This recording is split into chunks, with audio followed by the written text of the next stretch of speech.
All right, everybody. Well, thanks for joining us. We're really excited to have Robbie with us. I figured kind of what we do is I'll throw it over to Rob to make some introductory comments here, and then we'll go into Q&A. And what I'll do is I'll just kind of go down the list. I'll mute everyone here while Rob's talking, and then we'll just go down the list. I'll unmute you and call on you. And then if you've got a question at that time, go ahead and ask it. So, Rob, I'm going to turn it over to you. It looks like you're muted, Rob. I got it. All right, sweet. Can you hear me now? Yep. Sweet. Sorry. Yeah, I'm really excited. Certainly I was asked to play last year with some of the 3-on-3 stuff. I just couldn't commit to doing it, but I'm excited to play with the guys. I think Ryan coaching is something that, to get to play for him will be really fun, even when he yells at me, which I'm sure he will. To be back with Lewis, Kelsey Barlow, guys I played with, and then some of the guys that I've watched a lot of their games, like AJ Hammonds and Isaac and John Octius, Shaquille Taylor, the list just keeps going on and on and on. So once the Olympic qualifying stuff didn't work out, which was certainly very disappointing, it just became really attractive to playing this, and I've always enjoyed watching the TBT.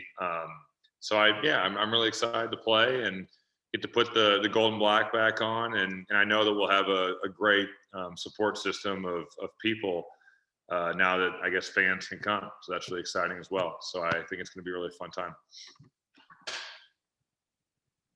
Thanks, Rob. Let's start with Alan, if you want to unmute.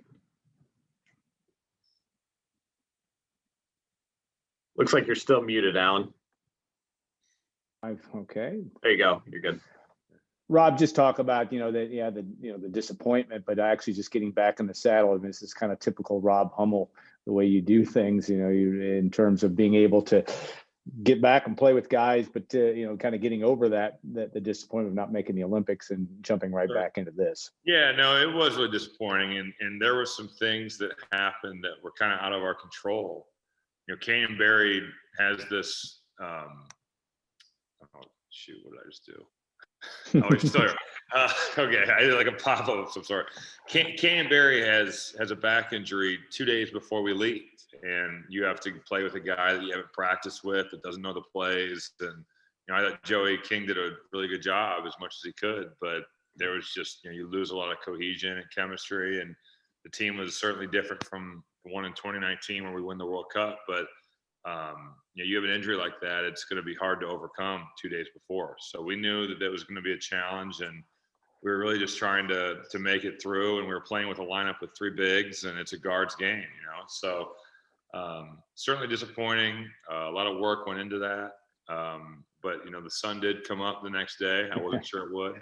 Yeah, so, you've had experience with that. Austria to Chicago, which is good. But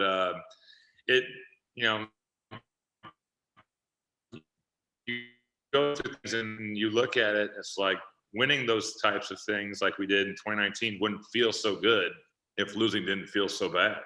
There's good players in our teams too, and you have an injury like that, it's tough. But I think it is. I do love to play. I've always loved to play, and I think having Ryan as the coach and Lewis as the point guard and some of those guys I mentioned before, it's very attractive to get to play with those guys again. So I really care about them, and those are some of my best friends. So I'm looking forward to that, and I'm hoping that I just don't screw anything up. So that's my goal here, is to not screw the team up. Alan, do you have any other questions? You can keep going. No, go ahead. Pass on. All right.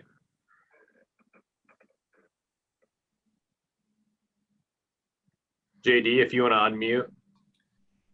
Absolutely. Hey, if you could just talk about making the switch in your brain from playing 3-on-3 to playing a full court game. I'm sure it's been a while since you played competitively at this level on full court. No, it certainly has been. I've been really lucky. I live in Chicago, and just down the street from my house is this really awesome pickup run. And they play Monday and Wednesday nights, and there's multiple NBA guys. Most of the guys played in college. If not, they're good high school players who play all the time. But unfortunately with COVID, that's been, put on hold. That doesn't happen anymore. So it has been a while for 5-on-5. I was talking to Lewis and Ryan this morning, and I was like, man, I got to start getting in shape. And 3-on-3, you've got to be in great shape too, because it's continuous play. But there is that aspect of like running full court, which I haven't done in a while. So I'm gonna have to find some scrimmages here. I might have to hit my agent up and see if he's got his rookies out here to maybe work out some with them. But I'm looking forward to it. You know, I love to play basketball. So at the end of the day, you certainly do have to have a nice base of cardio to survive in 3-on-3, because it is so fast paced. But this is a different type of sport where, you know, now you're starting to talk about longer runs. And I will say though, I'm really looking forward to having our team score a basket and to be able to jog back on defense and let the ball come to us instead of like, all right, we scored, now we got to defend right away, because that's what you have to do in 3-on-3. So it's going to be different, but I'm sure it's like riding a bike, I'm guessing. I'll be all right in that regard. Love it. Thank you. That's all I got. Yep. No problem. Carm? Hey, Robbie, Mike Carmen here. Are you done with 3-on-3 now, or is that something you will revisit down the line? That's a good question. I don't know. You know, I don't play in July, August. Not sure. You know, it's very up in the air right now. I think that wound is kind of still pretty raw in terms of kind of how things went down. So I'm not sure if I'll play 3-on-3 again. I might kind of say, hey, that was kind of the end. But then again, like I don't think I'll say I won't ever play, because why say that and then, you know, pull a Michael Jordan and be back and like if I don't play this year, you won't see me down the road. But there's certainly an opportunity. If, you know, I think with my job, I don't really start until November. That's a long time. so you got to do something. I think that there could be a situation where if the team needs guys, you know, I play with Team Princeton, so if somebody got hurt, or if they needed a guy to go because somebody couldn't go because of work or whatever the situation was, I'd be happy to fill in. But I don't know when the next time I'll play is. Right. Just with this basketball tournament, the fact that I think this roster is 95% Purdue guys, Yeah. guys, you know, in the program. How appealing was that to jump back into something like that? Yeah, that was definitely very appealing, because it just, to me, is you get back with some of your old friends, guys that you know well, guys that you've seen play a lot. That probably was going to be the most important thing to get me back into this, just because I think it's going to be more fun when you know the guys and they're guys you've played with and played a lot of games with. And I just think it's very indicative, I would say, of kind of the culture that is around Purdue. You know, I think you could look at the alumni games every 2 years. The fact to get into a good play, and certainly some guys, you look at like Chris Kramer or Juwan Johnson. Those guys just got home. I get why they didn't want to play. You get 2 months out of the year, and then you go back to Europe. So I totally understand why they would want to rest and have their summer, because they've been playing since August and they're just getting home. But I think it's really cool that there's a lot of guys. You know, Kelsey played in South America. You know, Isaac played in China. So you're looking at guys that are, you know, kind of sacrificing part of their summer when it's a really short summer, which I think is really cool. But I do think it's a really good indicator of kind of where the culture of Purdue basketball is at, and how people, you know, that are involved with Purdue basketball kind of want to be together, which I think is really cool. Are you set to go back to broadcasting in the winter? Yes. I'm not sure where. I'm like a so-called free agent, so a TV free agent. So those deals are still to be made, but yeah, I definitely will be back in the winter.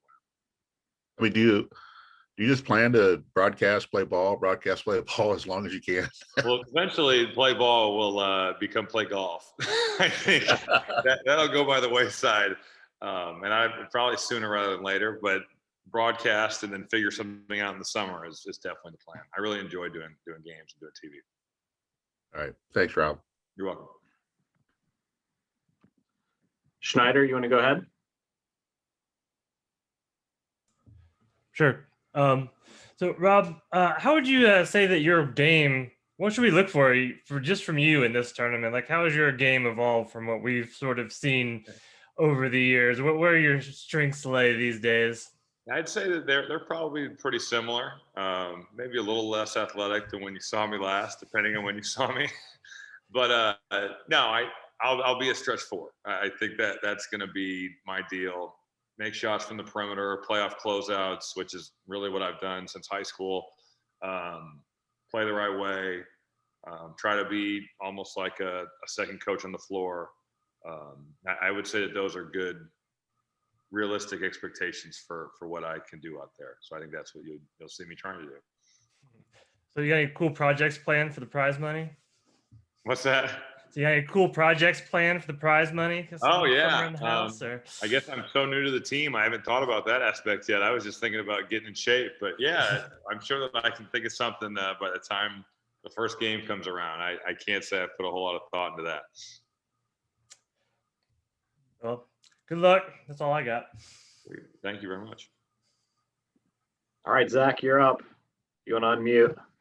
All right. You touched on this a little bit earlier, but what does it mean to be able to play on behalf of Purdue again, to even if it's not in an official capacity, but to play for that fan base and that university?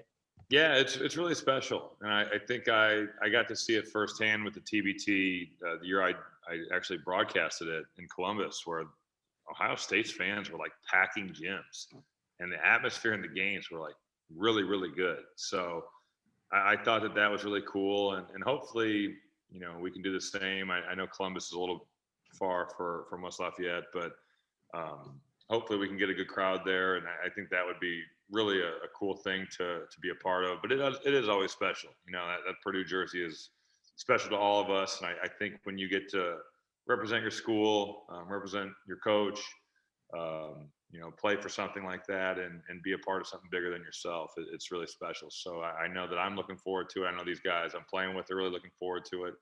And, like one of I think it was Carm said, 95% of the players are from Purdue, which I think is awesome. So I'm really looking forward to that, and hopefully playing well and not letting everybody down. And then Ryan, I got one for you off of that. Obviously, we saw the social media announcement and the fans are going crazy. We know Robbie's one of those guys over the last decade or so who's in that fan favorite category. What does it mean to have him on the roster, for the attention for the team, TBT in general? What does that do for you guys?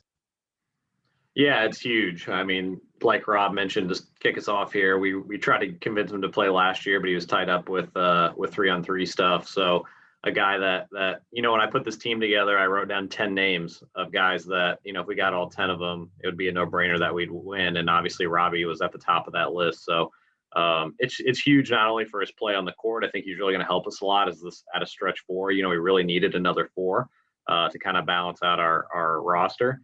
So it's huge from that perspective. But then obviously, like you mentioned, Zach, the branding just kind of help continue to increase the name and keep the Men of Mackey going forward in future years. It's huge as well. But first and foremost, we're really happy to have Robbie. Just from a player standpoint, I think he's really going to help us a lot. All right, I'm good. Thanks, guys. Anybody else have any follow-ups? I do. It's not pertaining to this, but I just wanted to ask Rob about next year's Purdue team. I mean, you guys, hit the scene when you guys were freshmen, and the expectations went through the roof. What about what about next year's team, tells you they can handle what's going to come their way throughout the season? Yeah, no, that is a really good question. And I think that, to me, our kind of journey, I guess, at Purdue was very interesting. That I thought that our team, and I think this is most teams in college basketball, kind of have to learn how to win through some adversity. I thought that the Duke game our sophomore year really helped us the next year to beat West Virginia, because all of a sudden you've seen that type of atmosphere. It's not overwhelming when you run out an hour before and it's literally sold out. And when it gets loud like that, it's not something you've never seen before. And I just thought against Duke, we were so overwhelmed. I think that losing to a team like UConn in the Sweet 16, had I not gotten hurt the next year, would have been a thing that really paid off for us. So I do think that you look at the North Texas game, and certainly it's disappointing. Certainly it's not what you want to have happen, but it can also be a real learning experience. And I think as a player, you've got to remember what that feels like, because it can fuel you. Now, I do think, and we had some things sophomore year that were challenging. My back was all messed up, and for a lot of the year, I was kind of in and out of the lineup, which I think is hard for guys that are healthy to know, like, is Rob playing? Is he not playing? It's certainly going to be a challenge, but I thought sophomore year was the hardest year because, freshman year was just fun. Like, it was so unexpected. We lost to Wofford in December, and then all of a sudden we're like one of the best teams in the Big Ten in February. You're winning games against Michigan State. You're winning games at the Kohl Center. So that was such a fun, unexpected, kind of joyful deal. And then sophomore year comes around, and now there's these expectations, and it's certainly more challenging. And you've got some experience to dwell on, but you don't have the experience of being like, hey, everybody in the offseason is telling you, hey, you guys are ranked in the top, 7 or 8 teams in the country. That's a different kind of animal. And I thought the sophomore year prepared us for junior year, where all of a sudden you do beat 4 teams that are ranked in the top 10, a couple of them away from Mackey. You win at Michigan State, you win in Ohio State, you win in the Virgin Islands against Tennessee. So I think that there's certainly some experiences that you can take, but it is going to be difficult because it does change. You become the hunted. And I think it's going to be really fun to see how this group kind of deals with that, because they are super talented. They've got some really, really good players, and you've got a great coach. The pieces are in place for something really special to happen. I think the question is, are you ready to handle the things that are going to come at you from the exterior? Because it does change. It does become a different animal. I mean, as a player, how do you keep it fun like your freshman year? And kind of let those expectations push those aside if you can. Is it hard? How hard is it? It is challenging because there's definitely a buildup in pressure. You don't want to let everybody down. I think that's just human nature, and you do have some exterior pressures to play well. I just think that at the end of the day, you've got to remember this is just basketball. You've been doing this your whole life. This is what you're here to do, and the game is fun, But I think there's times where whether you're not playing well, you're not shooting well, whatever, it can certainly weigh on guys. But I do think that they have guys in that locker room that are made up to handle things like that. I think the world of Jaden Ivey as a player. I really think he has so much ability. But at the end of the day, it's going to be different. And I think you have to understand it is a different season. Some of the wins from last year, unfortunately, they don't carry over. You can't bring them with you. So you got to put the work in the summer and be ready to go when the popcorn starts popping in November. Thanks, Rob. Yep, you're welcome. Rob, are Glenn and Linda Hummel going to be in attendance in Columbus? So my mom actually just left. She was up here in Chicago. She said she is definitely going to be there. And I'm guessing that means that my dad will definitely be there. Unless he's got a pickleball tournament. He's become big on the pickleball traveling circuit. So he's going for his U.S. Open qualifying bid this next weekend, which I'm excited for him for. That's cool. Well, anybody have any final questions? Zach, looks like maybe you've got one. Yeah, quick. So is that the tournament in Fort Wayne? I know there's a big one starting on Thursday, the pickleball tournament. Yeah, that's what he's doing. Yeah, he's going to Fort Wayne. He'll be there. Oh man, well, I'll set up an interview. Yeah, okay. no, can you guys hear me? Yeah, we got you, Rob. Anybody have any final questions here? Yeah, that's the one Fort Wayne. That's our explain. Well, thanks everybody. I will follow up with sending out a link to this if you'd like to download it and use it. If you've got any other questions for me, just shoot me an email or a text. And thanks everyone for being here today. And thanks, Rob, for joining us. Thank you. Yeah, of course. Thanks, guys. Appreciate it. Thanks. Thank you.